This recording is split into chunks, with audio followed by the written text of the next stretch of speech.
Y tuve la suerte el año 1982, cuando yo cumplía bodas de plata sacerdotales, de ir a ordenar a un sacerdote diocesano que era de Abancay, y tuve que ordenarlo en Abancay porque su padre estaba muy mal, y ahí conocí a las carmelitas descalzas. El convento estaba lleno de monjas y yo con ganas de fundar. Pues nada, nos pusimos de acuerdo enseguida. Allí había una gran mujer, la Madre Pilar, una de Valladolid, que había fundado ya Abancay y San Jerónimo. Antes había estado en la reforma del monasterio de Cuzco. Luego fundaría conmigo Yurimaguas y más tarde en Chiclayo. Entonces, en poco tiempo nos pusimos de acuerdo y fue una bendición. Creé el monasterio de San José. Hubo que hacerse toda una obra de cero, no teníamos dinero, pues llegó de alguna parte.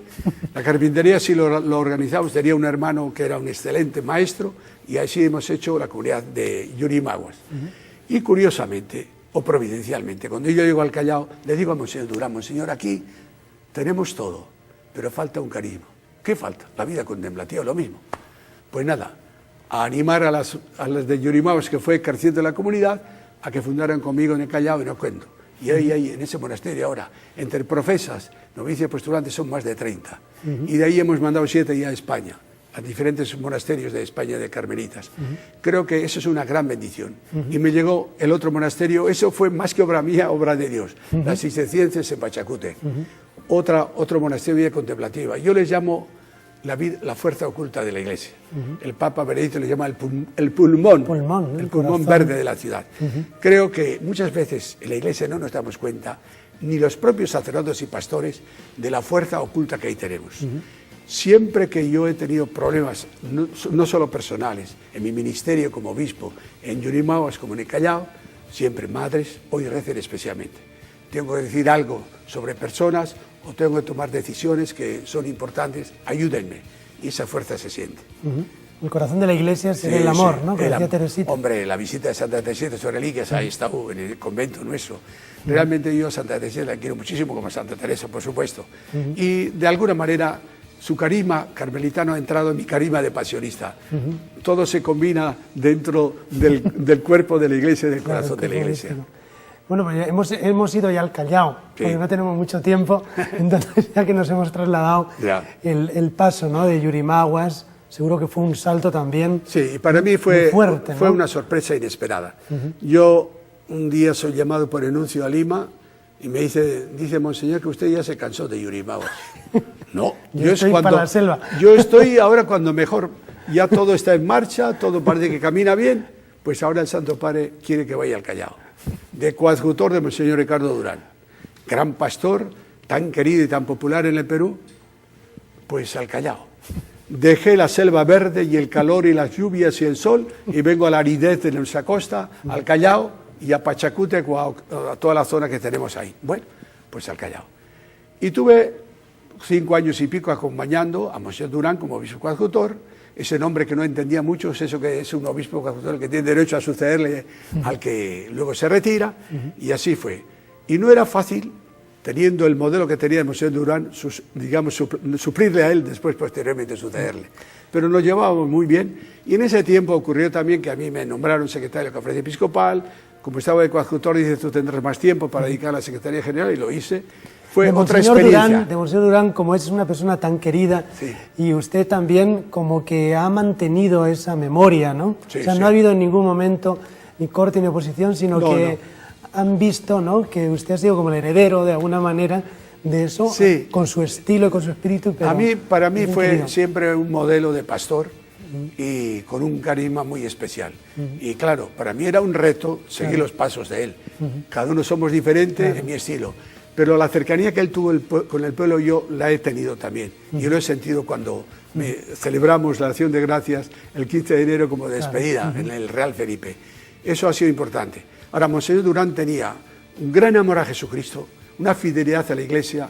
Él en sus tiempos duros de la teología de la liberación era de los que se resistían a cierta teología, pero por otro lado era un hombre tan sencillo, tan digamos, ejemplar en su pobreza, austero en todo.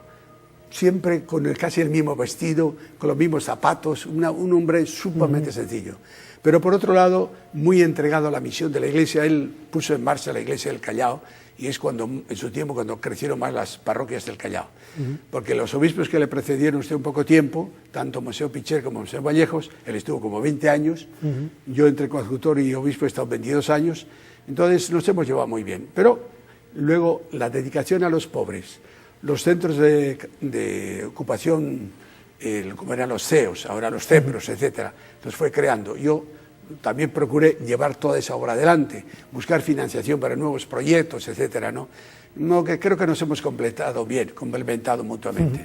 Creo que es una de las labores que habría que destacar, ¿no? Esa sensibilidad por los pobres, pero sin ideologizarlos, ¿no? Sino que brotaba desde el cariño del Evangelio y que se ha traducido en obras, como es ahora justamente en Pachacute, ¿no? Pero me gustaría centrar en un momento muy álgido, ¿no? Que fue el Fujichop, ¿no?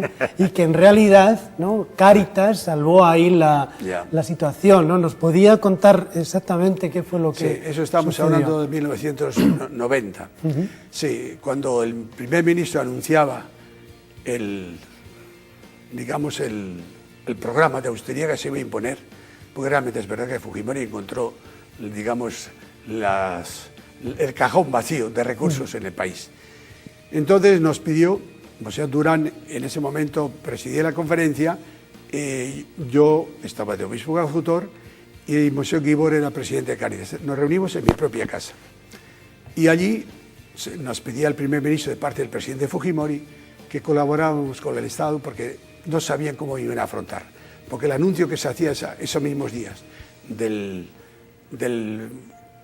golpe que se iba a significar económicamente, eso iba a afectar a muchos, iban a pasar hambre. Y bueno, asumimos el reto, después de las consultas pertinentes, y nos encargamos a través de Cáritas de dar, digamos, las raciones diarias como a 3 millones de personas a nivel nacional. Eso fue un trabajo muy duro, también reconocido, aunque a veces el gobierno no le daba, digamos, ese reconocimiento oficial, no, eso no importaba. Pero llegó un momento en que nosotros no podíamos seguir en forma indefinida en aquel programa, porque eso era responsabilidad del gobierno. Pero ante una emergencia teníamos que poner lo mejor que teníamos. Lo mejor que teníamos era nuestra gente, la organización que ya teníamos, la descentralización que la Iglesia tiene por las Cáritas diocesanas o parroquiales y esos. Pero sí tuvimos momentos en que dificultades porque los recursos no llegaban y la responsabilidad caía sobre la Iglesia, porque la gente venía a los centros que había creado, tanto el gobierno como la propia Iglesia, pero la confianza y la garantía era la Iglesia, ¿no?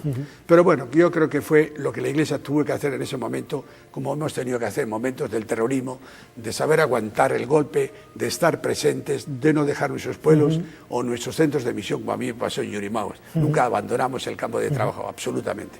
Pues señor, usted ha estado muchas veces en donde las papas queman, ¿no? Incluso en el gobierno Paniagua, ¿no? En esa comisión anticorrupción. Así es. Que parece que es como un cáncer o el SIDA, ¿no? En nuestro mundo y que parece que no se puede hacer nada, ¿no? ¿Cómo lo abordó? Bueno, a mí me sorprendió el año 2001 cuando el ministro de Justicia entonces me llamó de parte del presidente Paniagua que quería un grupo profesional, no eran políticos ni dependían de partidos políticos, de unas 10 personas para hacer un trabajo muy delicado. Era hacer como un diagnóstico de las causas de la corrupción en el Perú. Nosotros no juzgábamos los casos, ni mucho menos. Y luego algunas recomendaciones de cómo curar y prevenir esas situaciones.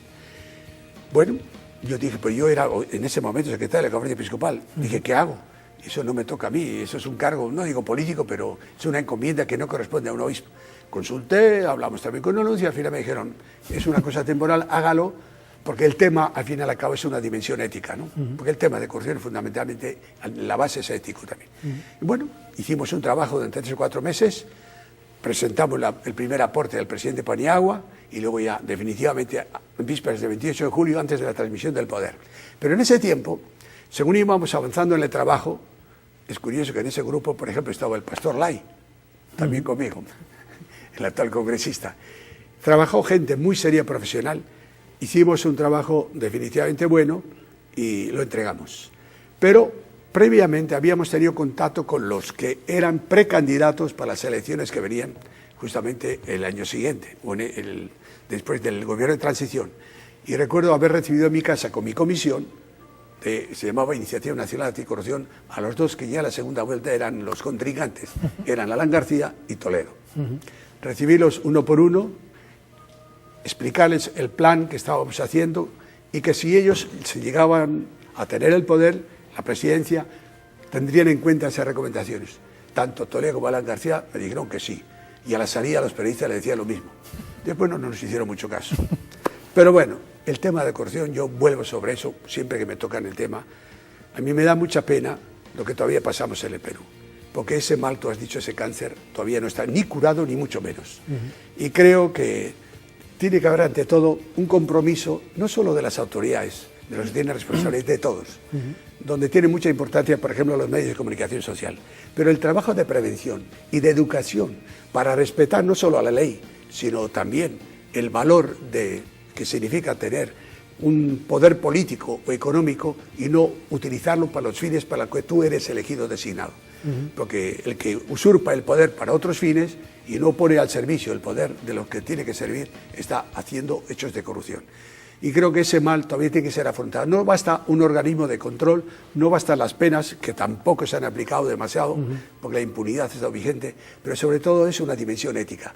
Hay que crear la conciencia. Eso se hace en la familia, en el colegio, en la iglesia, y también los medios de comunicación. No basta que denuncien hechos de corrupción. Tienen que ir ayudando a crear una cultura de respeto a la norma, a la ley, y también, sobre todo, cuando se está en la administración pública, de saber que eso es intocable, que eso no es mío, eso es del pueblo, es de todos, y tenemos que respetar y crear, digamos, una responsabilidad política seria, para que los recursos no se pierdan y no haya los que, digamos, usufructúen contra los pobres que necesitan de esos recursos.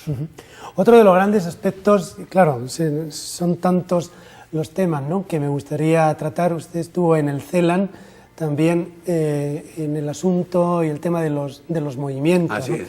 En el Callao hay algunos que temen la fuerza, se dicen, ¿no?, del camino neocatecumenal, y ahora que es el nuevo obispo, pero usted ha sabido conjugar muy bien, ¿no?, las parroquias, los movimientos, ¿no?, y cómo en la Iglesia pueden convivir y además se necesitan, ¿no?